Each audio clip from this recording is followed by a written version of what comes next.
그 가운데서 가장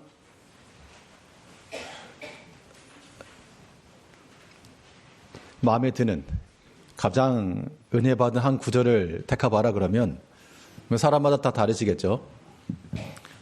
저에게 묻는다 그러면 여러 번 말씀드렸습니다만 단 1초의 망설임도 없이 로마서 4장 5절. 제 신앙의 관점을 바꿔놓았고 제 인생을 변화시킨 말씀입니다. 어떻게 보면 이게 뭔데 별거 아닌데 이렇게 생각이 들 수 있죠.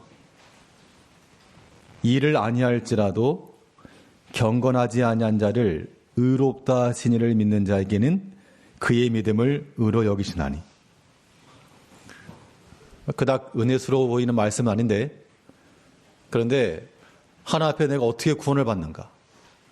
내가 하나 앞에 믿음으로 산다고 하는데 시간이 지나면 지날수록 여전히 내 행실은 믿음 가운데 있지 못하고, 그 믿음이라고 하는 것도 내 의심, 내 결단과 결심이라고 하는 것도 오래가지 못하고 깨지고, 이런 마음의 번민과 고민과 그런 답답함이 있을 때 이 말씀은 거의 생명빛이에요. 생명빛. 구원이라고 하는 것이 무엇인지에 대한 명확한 하나님의 선언이었습니다. 내가 어떤 의로운 행실을 통해서 뭔가 잘 해서가 아니고 계명을 잘 지켜서 의롭다함을 얻는 것이 아니라, 나는 여전히 경건치 않을지라도, 여전히 죄악 가운데 있어서 나의 나타낸 행실은 참으로 부끄러운 모습 그대로일지라도 경건치 않은 자, 이를 아니할지라도 경건치 않은 자를 의롭다 하시는 이 하나님께서 나에 대해서, 우리에 대해서, 우리의 행실이라고 하는 것이 그렇게 거룩하지 않고 의롭지 않고 경건하지 않을지라도 하나님께서는 내가 일을 아무것도 하지 않았을지라도 너를 경건하다라고 하시는 일을 믿으면 그 믿음이 우리의 의가 되었다는 겁니다. 저는 이거 여기에서 완전한 자유를 얻었습니다. 모든 내 마음을 억누르고 있던 의심, 두려움, 완전한 자유. 구원이 여기 있구나. 구원이 이것이구나. 그 다음부터 마음속에는 참 자유, 기쁨. 요즘 유행하는 말 하면 참 너무 기뻐, 너무 즐거워.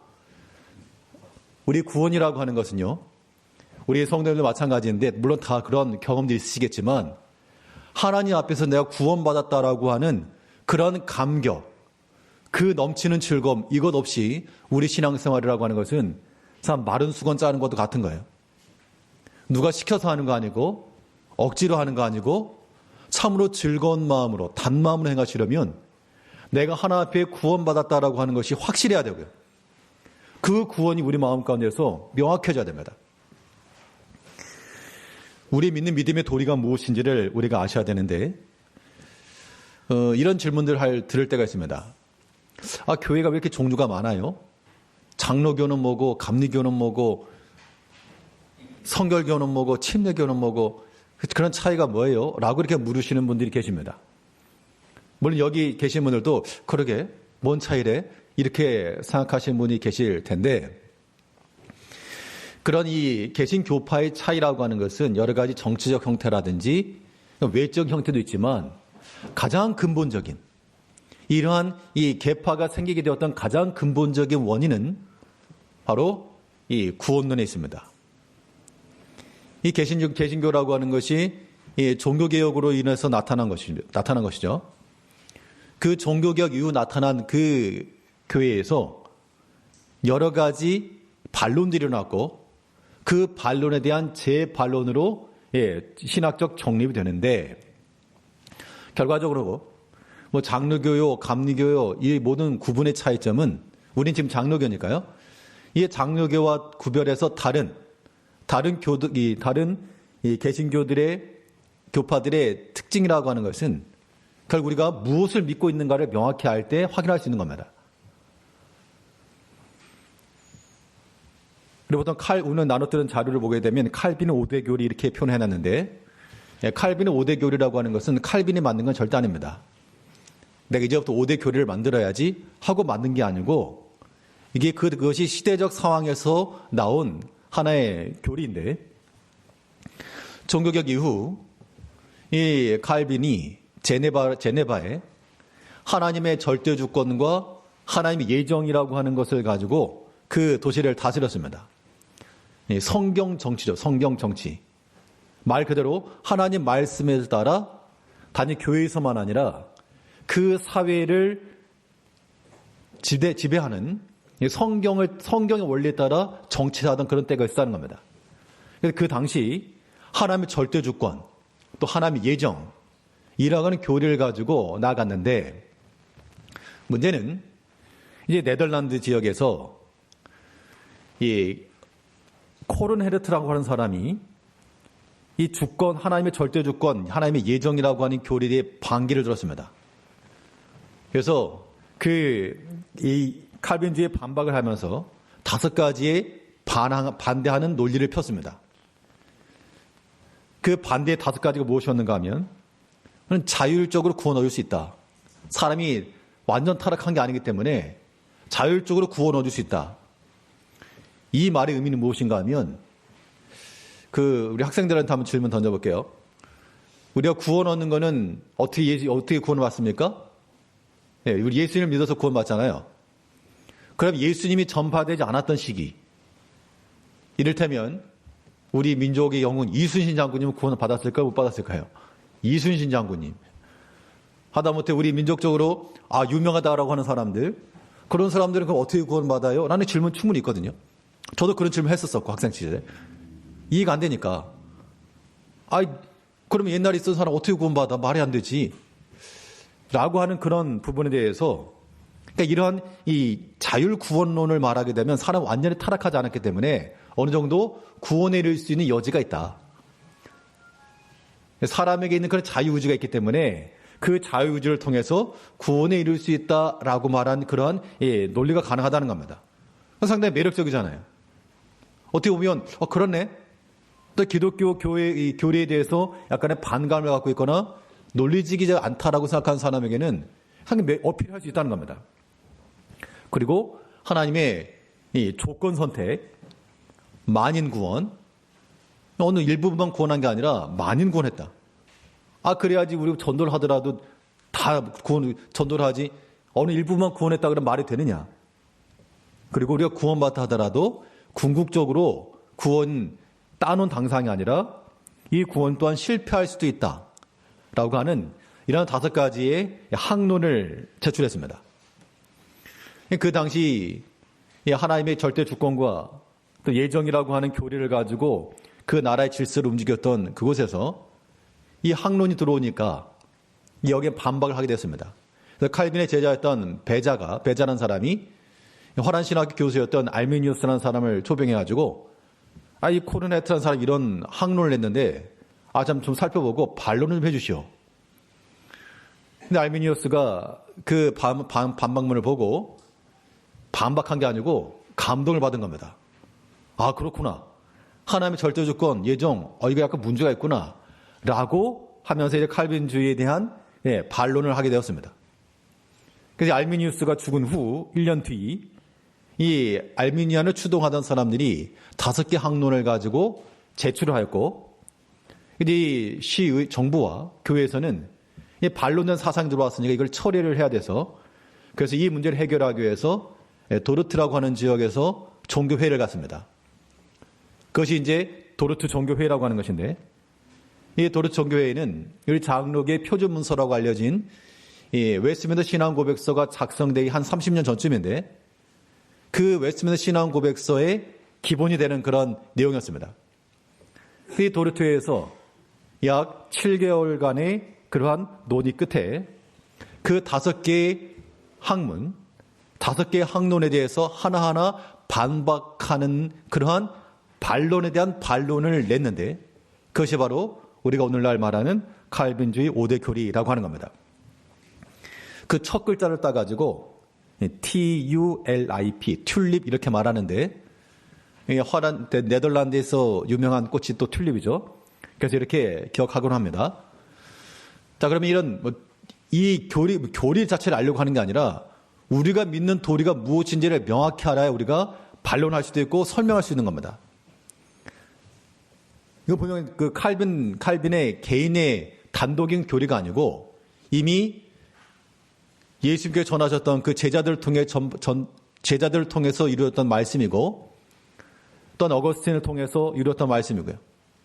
또 그 당시 종교개혁가들을 통해서 확정되었던 그런 교리들입니다. 오늘날 우리가 여전히 이 교리를 따르고 있는데, 첫 번째 내용이 무엇인가 하면 전적 타락입니다. 전적 타락. 자, 전적 타락이라고 하는 것은 이것이 나온 배경은 당연히 부분 타락이라고 하는 것에 대한 반론으로 나온 겁니다. 이 부분 타락이라고 하는 것은 전설한 것처럼 사람이 완전히 다 타락하지 않았기 때문에 어느 정도 선한 게 있다. 그래서 이 선한 마음을 가지고 하나님을 찾을 수 있다. 하나님 만날 수 있다. 그래서 그리스도를 믿지 않는 자들에게도 복음이 전파되지 않은 사람에게 예수를 믿지 않았으니까 구원 얻지 못한다 그러면 너무 박한 거니까 그렇게 하지 말고 당연히 사람은 완전히 타락하지 않았기 때문에 어느 정도 구원에 이를 수 있다라고 하는 것이 부분 타락인데 우리가 믿는 도리는 그렇지 않다. 성경에서 말하는 바는 우리는 전적으로 모든 면에 있어서 여기서 타락이라고 하는 것은 도덕적으로부터 악하게 하겠다 그런 의미가 아니고 우리가 구원함에 이룰 수 있는 여지는 하나도 없다. 구원에 이룰 수 있는 여건은 하나도 없이 모든 걸 상실하였다. 그 자기 힘과 능력으로는 구원함에 이룰 수가 없다. 이것이 바꿔 말하면요. 그럴 때 우리가 구원에 이른다는 것은 하나님의 전적인 능력이요. 전적인 은혜라고 하는 겁니다. 이런 논리에 대해서 마음에 안 드는데? 전적 타락? 마음에 안 드는데? 그게 아니라 우리가 전적 타락했기 때문에 한 사람의 범죄로 말미암아 많은 사람이 범죄함이 이르렀고 또 한 사람의 의로운 행실로 말미암아 많은 사람이 생명이 이르렀다. 그렇기 때문에 여기에서 죄의 전가와 의의 전가라고 하는 성경적 교리가 확인되는 겁니다. 우리 한 사람은 전적 타락했기 때문에 오직 그리스도 예수의 온전하신 순종하심을 통해서 우리가 구원함에 이르게 되었다. 그렇기 때문에 우리가 예수 그리스도를 알지 못하는 자들에게는 구원이 있다 없다? 없다는 것. 옛날에 그러면은 유명했던 사람도 어떡합니까? 유명하건 어쩌건 간에 그리스도를 알지 못한 자들은 구원이 없다는 겁니다. 우리 바꿔 말해가지고 이거 이상한 대우가 아니고 그래서 구원을 얻을 수 있는 우리가 참 기쁜 겁니다. 시대를 잘 타고 태어난 거죠. 우리가 만약 예수를 알지 못하는 시대에 태어났다 그러면 우리가 하나님도 알지 못했을 것이고 구원을 알지 못했을 것인데 하나님께서 우리에게 복을 주셔서 하나님 알 수 있는 때를 태어나게 하셨으니 또 말씀을 듣게 하셨으니 얼마나 복되고 감사한 것인가. 이렇게 반응을 해야지 전적 타락? 이렇게 해서 기독교에 대해서 편협하다 이렇게 말해서 안 된다는 겁니다. 사람은 전적 타락하기 때문에 우리 스스로 구원함에 이를 수가 없다. 하나님의 전적인 능력에 의해서 우리가 구원함에 이를 수 있다. 그 얘기고요. 이 두 번째는 무조건적 선택인데 조건을 따라 선택한 게 아니라 무조건, unconditional, 무조건적인 선택이라. 사실 이러한 교파가 갈리게 되는 과정 속에서는 왜 다 똑같은 교회지 그런 의미가 아니고요. 사실 여기에는 참 중요한 교리적인 차이가 있기 마련입니다. 여기서 이제 알미니안주의에서 말하는 바는 조건 선택이라고 하는 것은 우리가 하나님을 예수를 믿을 걸 아셨기 때문에 하나님께서 우리가 미리 믿을 걸 아시고 구원하셨다 이 얘기입니다. 이것도 성경적인 근거가 있긴 있죠. 하나님께서 우리를 미리 아셨다. 우리가 예수 믿을 걸 미리 아셨기 때문에 그걸 보시고 하나님 우리를 택하셨다. 이걸 가리켜서 이제 예정 그럽니다. 미리 아시고 예청하셨다. 그런데 별 감흥은 없으실지 모르지만 예정이 아니고 우리가 믿는 바는 예지입니다. 그 차이가 어떤 차이인가 하면요. 그러니까 이런 거예요. 내가 예수 믿을 것을 아시고 하나님이 정했다. 그건 상당히 좀 논리적이긴 해요. 논리적이기도 하고 받아들일 수 있기도 믿지 않는 사람에게라도. 그런데 처음부터 예정해놓고 그 사람 믿는다? 그러면 이건 뭔가 앞뒤가 맞지 않아 보이는데. 그런데 여기도 마찬가지로요. 내가 만일 그리스도 믿을 것을 하나님이 아셨다. 내가 믿을 것이 먼저 한다 그러면 하나님의 이 구원이라고 하는 것은 나의 행위를 따라가는 것이 될 수밖에 없습니다. 그렇잖아요. 내가 믿을 것을 보시고 하나님 예정했다. 그리고 이 구원함이라고 하는 것도 내가 그리스도를 믿는다라고 하는 것이 선제고 그 위에 그것 때문에 하나님께서 예정하신 겁니다. 근데 우리가 믿는 도리라고 하는 것은 그게 절대 아니다. 우리의 행함과는 전혀 관계없이 내가 선을 행하였다든지 우리가 무슨 거룩한 일을 행하였다든지 그런 조건이 아니고 아무런 조건도 없이 하나님의 무조건적인 선택으로 우리가 선택함을 받았다. 그러면 이것도 마찬가지입니다. 이거 좀 불합리한데가 아니라 하나님 나를 선택하셨다. 그래서 내가 구원을 얻었다라고 하는 것에 대해서 이 구원에 이르는 모든 백성들은 정말 이게 손뼉을 치면서 감사할 일이 되는 겁니다. 점심을 너무 맛있게 드셨나 봐요. 저는 내일 대장 내시경이라서 먹지도 못해가지고 배가 고픈데 날짜를 잘못 잡은 것 같습니다. 굉장히 저는 심각하게 얘기를 하고 있는데 좀 심각하게 좀 같이 들어주세요. 지금 이 본문에서 오늘 로마서 4장 5절을 다시 보시면요. 그러니까 그 구원의 즐거움과 기쁨이라고 하는 게 지금 어떻게 공감이 되시는지 모르겠습니다. 우리 4장 5절 우리 한번 같이 한번 읽어보겠습니다. 로마서 4장 5절 한번 같이 읽어볼게요. 읽으실 때 우리 일주일 동안 기도하실 때 그랬습니다만 우리 일주일 동안 살아가면서 죄 더 많이 짓고 하나님 앞에 부끄럽고 그런 마음 들잖아요, 다들. 그런데 우리 하나님 앞에 구원이라고 하는 건요, 전혀 무관하다는 겁니다. 일주일 동안 우리의 개인적인 삶 전혀 무관하고 하나님께서 우리를 의롭다라고 인정해 주셨다는 거예요. 그거를 믿는 것이 우리의 구원이기 때문에 우리는 지난 일주일 동안 우리의 삶이 어땠든 그걸 잘했다는 것이 아니라 우리 마음 가운데 그 구원의 즐거움과 기쁨과 충족함은 여전히 살아있어야 된다, 그 얘기를 하는 거예요. 이 4장 5절 우리 한번 같이 한번 읽어보겠습니다. 4장 5절 읽겠습니다. 4절부터 읽을게요. 로마서 4장 4절과 5절 시작. 일하는 자에게는 그 삭시 은혜로 여겨지지 아니하고 보수로 여겨지거니와 일을 아니할지라도 경건하지 아니한 자를 의롭다 하시니를 믿는 자에게는 그의 믿음을 의로 여기시나니. 그러니까 이런 상태에 있게 되면 좋다는 겁니다. 저는 좋다는 얘기예요. 이 성경을 기록한 이 다윗도 말하기를 일한 것 없이 하나님 앞에 의롭다함을 얻으니까 너무 행복하지 않느냐. 그 사람의 행복에 대해서 다윗이 말할 때 이렇게 말하고 있죠. 6절 말씀을 보니까요. 일한 것이 없이 하나님께 의로 여기심을 받는 사람의 복에 대하여 다윗이 말한 바 불법의 사함을 받고 죄가 가려짐을 받은 사람은 복이 있고 주께서 그 죄를 인정하지 아니할 사람은 복이 있도다 함과 같으니라.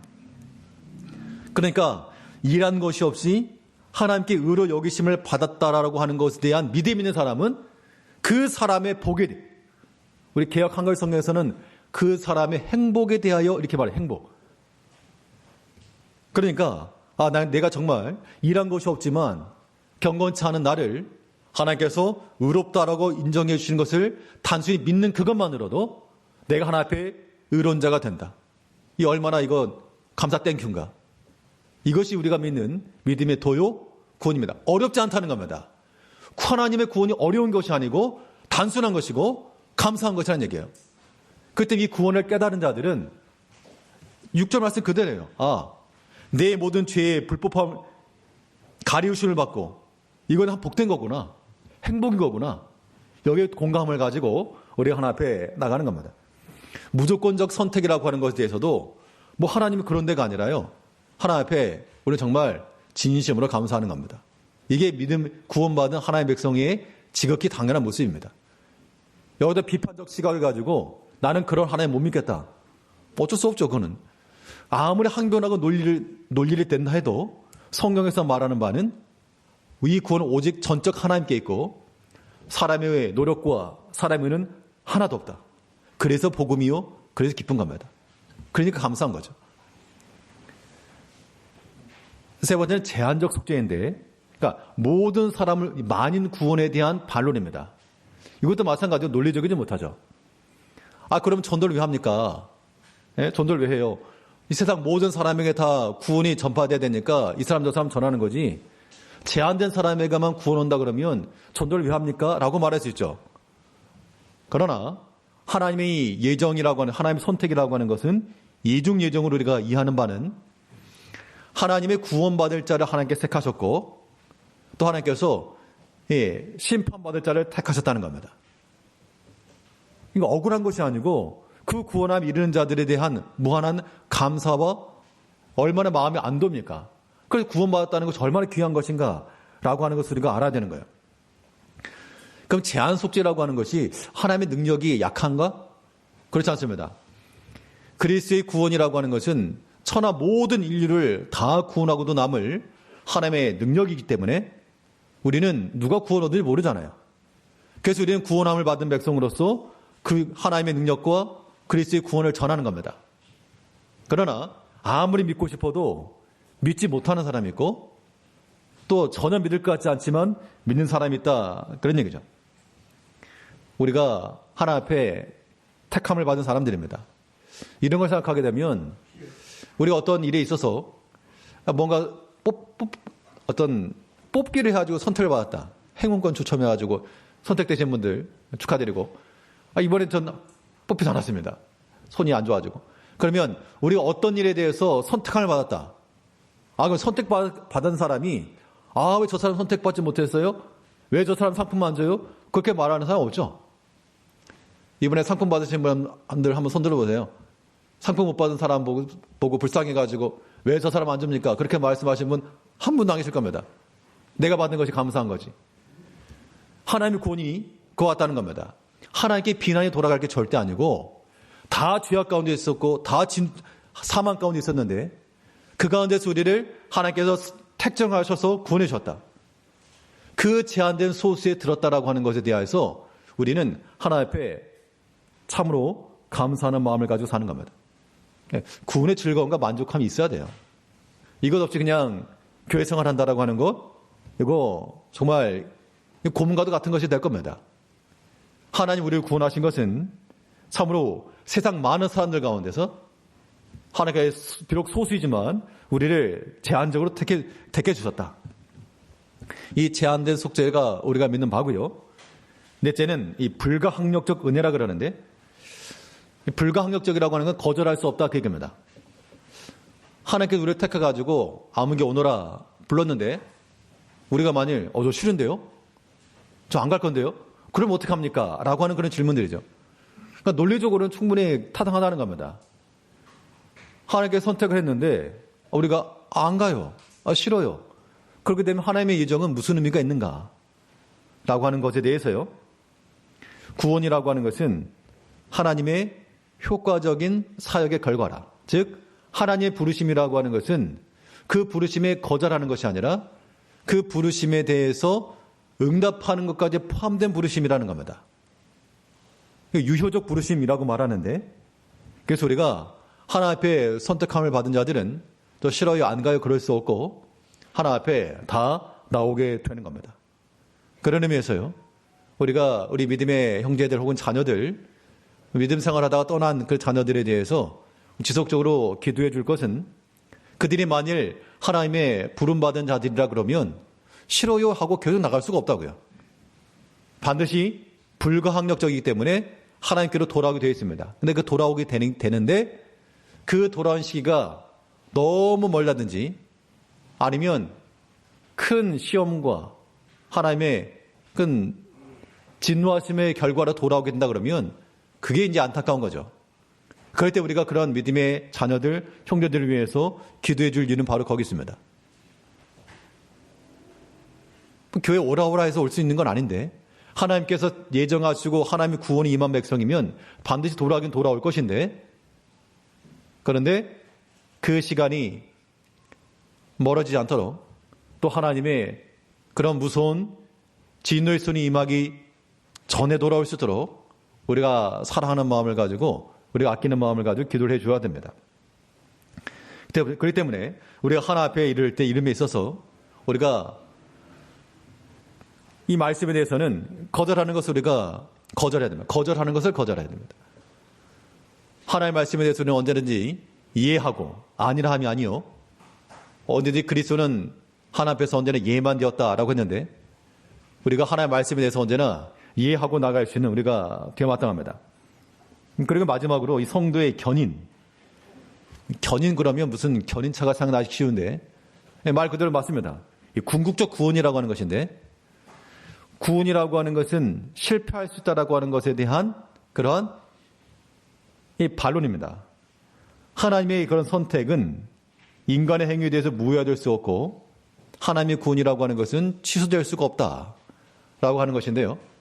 그렇기 때문에 이 궁극적 구원이 있기 때문에 우리는 하나님께 대한 소망을 가지고 살 수가 있다 그 얘기입니다.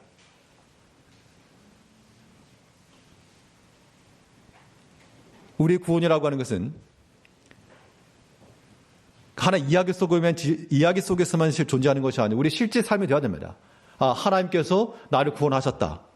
그 하나님의 구원이라고 하는 것은 그 영원한 작정과 예정 가운데 있었고 나는 비록 전적으로 무능하고 하나 빌을 수 있는 길은 다 봉쇄되었으나 그러나 하나님의 전적인 능력과 그 은총으로 인하여서 내가 하나님의 구원을 받게 되었다. 내가 비록 이를 아니할지라도 경건하지 아니한 자를 의롭다 하시는 그 하나님을 믿는 그 믿음이 나로 하여금 자유함을 얻게 한다. 라고 하는 것에 대한 이것을 우리가 명확히 가져야 됩니다. 그 여기서 이제 차이점. 이 네덜란드 이 도르트웨이에서 이 칼빈주의를 채택한 후 알미니안주의를 주장하던 사람들을 추방했습니다.